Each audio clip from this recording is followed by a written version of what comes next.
Buenos días, mi nombre es Meryuri Salas y el tema que se va a plantear el día de hoy será la disnea.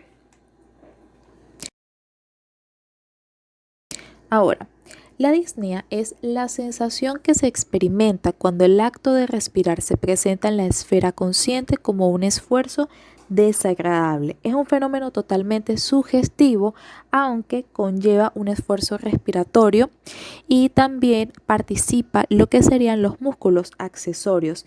Sin embargo, podemos decir que existen diferentes descripciones para este síntoma debido a la sugestividad que refieren los pacientes. Recordemos que un síntoma es una manifestación no objetiva y no cuantificable. Una definición aceptada de lo que sería la disnea es que es una sensación consciente y desagradable de la respiración anormal. Según Julius Crom, el cual fue un investigador médico de la fisiología del corazón y de los pulmones, cuya descripción de la disnea se sigue utilizando hoy en día, la describe como una respiración trabajosa y dificultosa. Es una forma desagradable de respirar, si bien no es dolorosa en el sentido usual del término. Es sugestiva e involucra tanto la percepción de la sensación por el paciente como su reacción ante la misma. Tenemos que tener en cuenta que la disnea puede aparecer en personas sanas, sin ninguna patología y bien entrenadas ante un esfuerzo mínimo. Y también puede aparecer en personas sedentarias que realicen algún tipo de ejercicio moderado. Es importante vincular lo que sería el ejercicio físico. Resulta muy útil para poder diferenciar cuando se trate de una disnea anormal, en el caso de que aparezca en un estado de reposo o cuando el paciente presente disnea al realizar actividades físicas que anteriormente podía realizar de manera normal sin presentar ningún tipo de dificultad. Vamos a tener que en condiciones fisiológicas este síntoma se presenta solamente cuando hay cuando hay un aumento considerable de la capacidad ventilatoria. Sin embargo, en personas que presentan limitaciones previas, un mínimo requerimiento ventilatorio podría llegar a ocasionar que se presente este síntoma. Entonces, podemos afirmar entonces que la disnea se presenta cuando los requerimientos de consumo de oxígeno y producción de dióxido de carbono son desproporcionados en relación con la capacidad ventilatoria que presenta el paciente y por lo tanto hay un desequilibrio en la respiración, la cual se empieza a volver forzosa y dificultosa.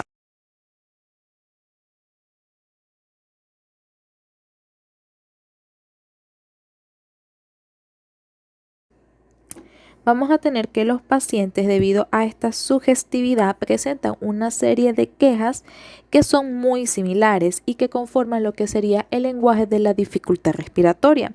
Entre las expresiones más comunes podemos decir que están: me canso de respirar, me ahogo, me falta el aire, me cuesta mucho trabajo respirar y me fatigo. La causa de las disneas se puede deber a diferentes situaciones fisiopatológicas. Sin embargo, vamos a resumir algunas alteraciones fisiológicas que se presentan dentro de los trastornos donde comúnmente vamos a poder ver este síntoma. Principalmente tenemos los trastornos cardiológicos, donde entra la disnea del aparato cardiovascular o también conocida como disnea cardíaca. Aquí vamos a presentar los trastornos vasculares pulmonares, en donde los émbolos pulmonares, la hipertensión pulmonar primaria y la vasculitis lo que van a hacer es estimular a los receptores pulmonares a través de un incremento de la arteria pulmonar. También tenemos las enfermedades pericárdicas, donde alteraciones como el taponamiento pericárdico van a producir un aumento de la presión intracardíaca y pulmonar, lo que me va a dar como resultado la disnea.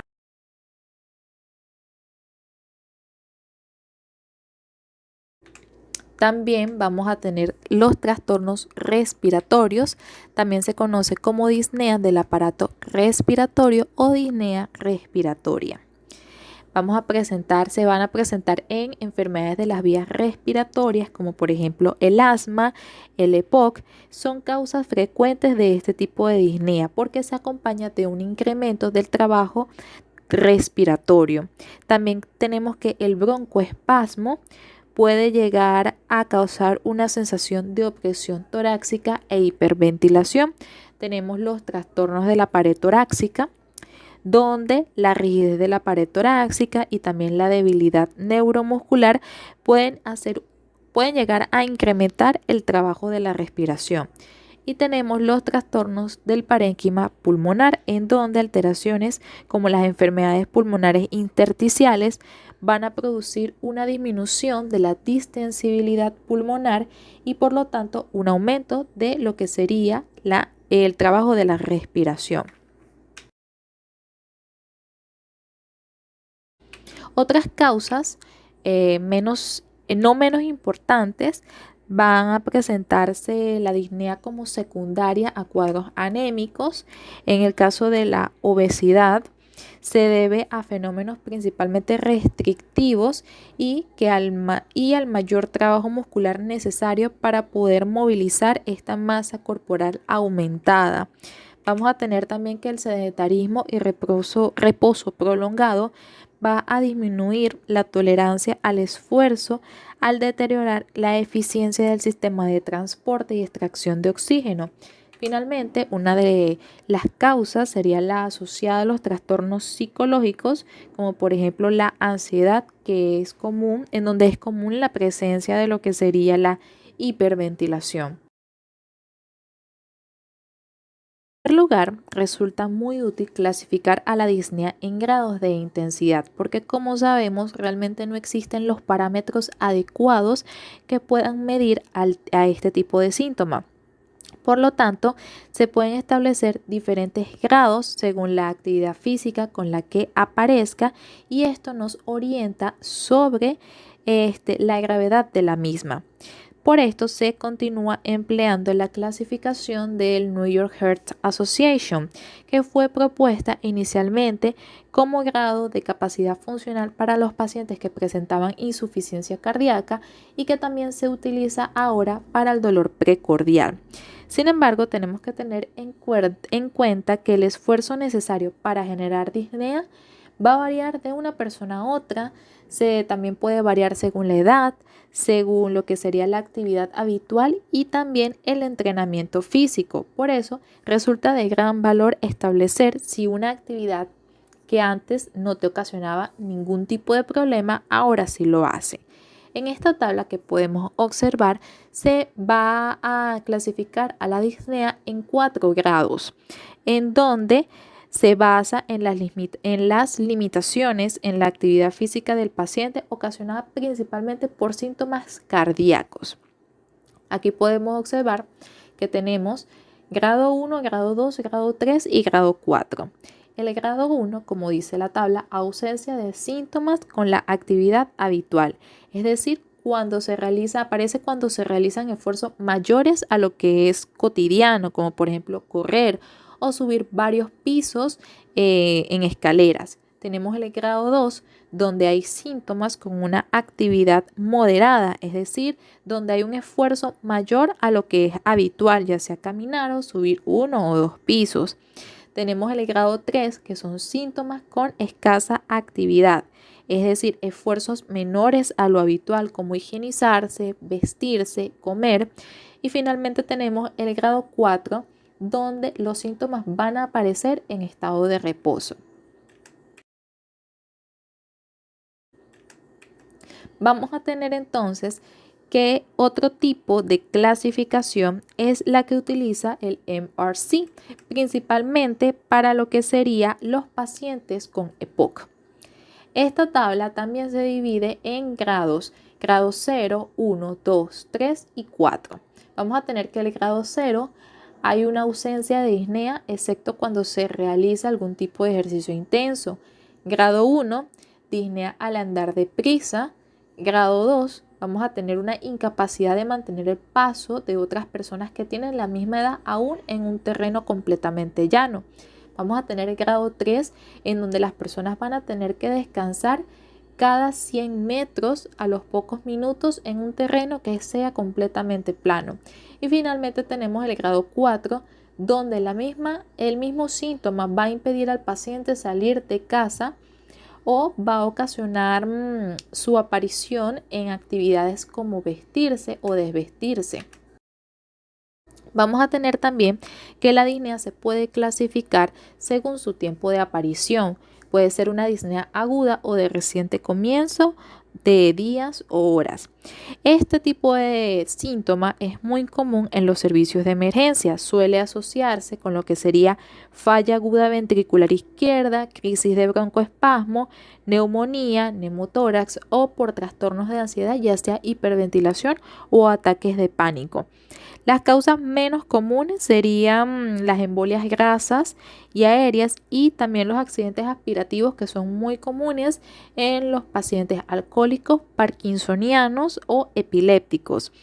Vamos a tener que la disnea crónica o progresiva de semanas o meses suele ser un motivo de consulta programado.